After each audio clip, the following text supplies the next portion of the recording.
no llama la atención la falta de una reacción más enérgica por parte de organizaciones judías respecto de Musk. Me da la impresión de que si fuera alguien más poderoso, menos poderoso, la reacción sería mucho mayor. No. Y lo explicó alguien ayer con mucha claridad. Quienes defendieron o dijeron que había que ser mangancha y no juzgar demasiado rápido. Anteayer, fueron la Liga Antidifamación de los Estados Unidos, la ADL, que es una organización que se dedica precisamente a luchar en contra de la difamación contra los judíos. Es una organización judía en Estados Unidos. Pero le corren la cortesía a Trump no porque sea poderoso, sino porque apoya a Israel.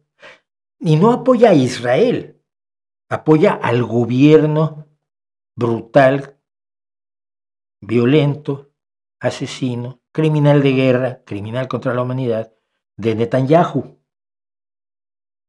Que por cierto Netanyahu ya salió en defensa de Elon Musk. ¿Sí? Entonces, allí hay una contradicción que tienen algunos, ¿no? Si es medio nazi, pero está a favor de Israel, pues sí, igual se lo perdono, no pasa nada, porque es nazi contra otros, es racista contra otros.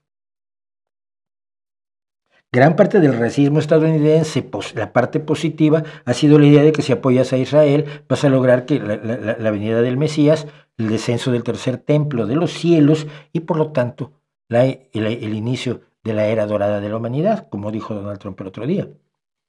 Muchos republicanos ultrarreligiosos estadounidenses creen que apoyar a Israel es fomentar la llegada del Mesías, la segunda venida de Cristo y la llegada del tercer templo a Jerusalén, que se supone que bajará de los cielos.